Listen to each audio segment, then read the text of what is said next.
안녕하세요. 바람영혼수선실 대표 상담사 흰둥이입니다.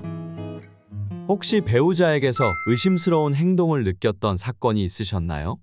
아니면 무언가 관계적으로 문제가 있다는 것을 직감으로 알아채셨나요? 도대체 밖에서 뭐하고 다녀?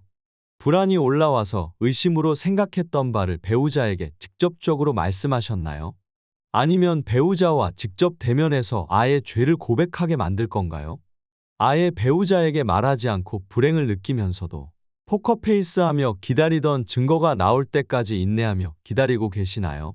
이런 복잡하고 까다로운 상황에서 모든 것을 만족시킬 절대적인 한 가지 해결책은 없습니다. 모든 관계는 제각각이고 고유하기 때문에 한 가지 방법만이 무조건적인 효과가 있는 것은 아닐 겁니다.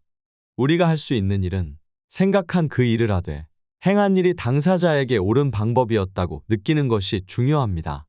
배우자가 바람 피우는 것이 걱정된다면 배우자와 직접 대면하는 것만이 유일한 방법은 아니라고 생각이 듭니다.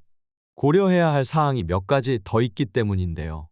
결정을 내리는데 도움이 될 수 있는 부분들을 말씀드려 보겠습니다. 첫 번째, 얼마나 오랫동안 이런 감정을 느껴왔었나요? 부부관계에 대한 신뢰를 잃기 시작한 지가 언제부터였는지, 바람 피우고 있다고 걱정하기 시작한 때가 언제였는지 다시 한번 생각해 보시는 게 좋습니다. 이와 같은 부정적인 생각과 감정이 언제 시작되었는지 인식해 본다면 배우자가 바람 피웠다고 합리적으로 비판하는데 명분을 찾을 수 있고 또 이후에도 긍정적인 해결책을 도출해 낼 수 있기 때문입니다. 두 번째, 외도 배우자와 바로 대면하지 마세요. 특히나 아내분께서 감정적일 때는 모든 언행을 조심하셔야 합니다. 남편이 아내분을 속이고 있다고 생각하신다면 아내분의 감정이 고조되는 그 순간 외도 배우자의 진실을 파헤쳐서 아내분이 얼마나 상처를 받았는지 외도 당사자에게 알려주고 싶다고 생각이 들 수 있습니다. 그러나 이성적이기보다 감정적으로 섣불리 행동하면 무슨 일이 일어나고 있는지 정확히 알아내는데 도움이 되기보다는 오히려 아내분이 원하는 답에서 멀어질 수 있는데요. 아내분이 화를 내지르게 되면 남편은 즉시 위협을 느끼고 방어적으로 태세를 전환합니다. 그때부터 아내에 대한 것이라면 예민하고 부정적으로 반응하게 되면서 본격적인 말싸움으로 번질 가능성이 크죠. 아내가 화난 이유를 남편이 이미 알고 정말로 남편이 바람을 피웠다면 남편은 사전에 충분한 알리바이와 거짓말을 준비하고 있었을 겁니다. 그에게 화를 낸들 당신에게 진실을 말하지는 않을 뿐더러 아내가 말한 부분도 스토리를 왜곡시켜서 비켜갈 가능성이 크다는 것이죠. 의심 때문에 감정적으로만 반응한다면 아내분이 원하는 바와는 정반대로 남편은 행동하게 됩니다. 아내의 의심에서 벗어나기 위해서 본인의 활동을 더 숨기고 조심하게 되죠. 아내가 남편을 믿지 않는다고 판단했을 때 남편 자신의 흠을 몰래 덮기 시작한다면 바람을 파헤치기가 훨씬 어렵게 됩니다. 즉시 남편을 대면하게 되면 아내분께서 상상했던 것보다 더 큰 마음의 상처만 입게 됩니다.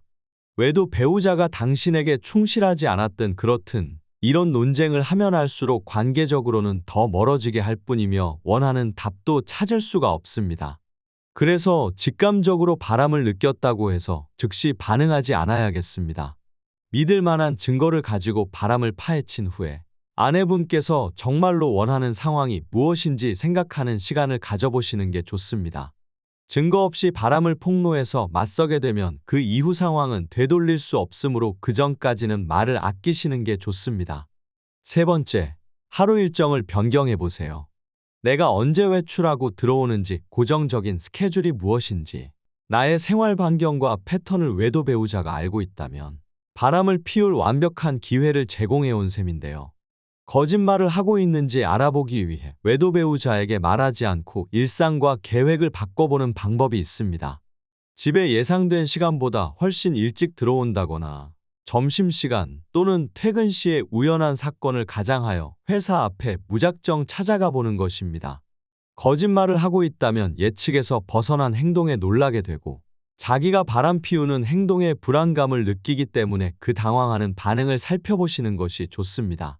계속해서 이와 같이 행동하는 건 효과가 없으며 한두 번 시도 이후에는 일정을 복구하셔야 합니다. 다섯 번째, 외도 배우자의 하루에 대해 질문해 보세요. 외도 배우자가 당신을 속이고 있고 그것에 대해 직접적으로 묻는다면 죄를 진 사람은 본능적으로 거짓말을 내뱉게 될 겁니다. 그러나 그가 무엇을 했는지, 어디에 있었는지, 누구를 보았는지, 다른 대화에서도 알리바이를 반복적으로 만들어내었는지, 자세하지만 간접적인 질문들을 통해서 이야기의 균열을 찾아내고 필요한 증거를 잡아낼 수 있습니다. 아내가 준비한 대화에 정말로 세심하게 주의를 기울이지 않는 한, 일상적인 질문을 많이 하면 할수록 거짓말을 계속치기가 어려워질 뿐만 아니라 아내에게 말했던 모든 세부 사항까지 기억하기는 불가능해지기 때문입니다. 따라서 남편의 이야기가 이치에 맞고 내용이 유지가 되는지 확인해 보셔야 합니다. 5번째, 불안을 가라앉히고 누군가에게서 정서적인 지지를 얻는 것이 좋습니다. 과도한 걱정과 스트레스는 예상치 못한 일을 일으키고 주변 상황에 대한 인식을 망칠 수 있는데요. 아직 증거가 없다면 과도하게 예민한 상태를 유지할 필요는 없습니다. 지금 느끼는 감정과 걱정들에 대해 정말로 신뢰하는 사람과 이야기하는 것이 중요합니다. 걱정거리를 공유하면 생각하지도 못했던 새로운 관점으로 보게 될 수 있습니다. 또 머릿속에서 상황을 부정적으로 악화시키는 것을 막아줄 수도 있고 합리적인 해결책을 도출해낼 수도 있습니다. 의심스러운 배우자를 신뢰할 수 없는 경우, 주변에 신뢰할 수 있는 사람이 있다는 것만으로도 감정적인 부분에서 덜 외롭게 느껴지는 데 도움이 될 수 있습니다. 감정적으로 지지가 필요하다고 느껴질 때는 그들에게 기대 보시는 게 좋습니다. 다만 일어나고 있는 일에 대해 편향된 의견을 제시할 사람이 아닌 당신의 말을 들어주고 지지해 줄 친구에게만 털어놓는 것이 좋습니다. 당장 문제를 해결해 주거나 결정을 내리도록 강요할 사람이 필요한 것이 아닙니다. 걱정을 들어주고 당신 곁에 있다는 것을 상기시켜 줌으로써 두려움이 증폭되는 데 도움이 될 수 있습니다. 우선적으로 배우자가 바람을 피우고 있다는 촉은 있는데 증거가 없는 경우에는 그 증거를 잡고 해결하기 위해서 전문 상담사의 도움을 받아보시는 것이 좋습니다. 오늘의 주제는 이상으로 마치며 외도 고민이 있으신 분들은 네이버 바람영혼 수선실 외도 상담 카페로 들어와서 글을 남겨주시면 가지고 계신 고민에 대한 답을 댓글로 달아드릴 수 있도록 도와드리겠습니다. 이상으로 오늘은 여기에서 마치겠습니다. 감사합니다.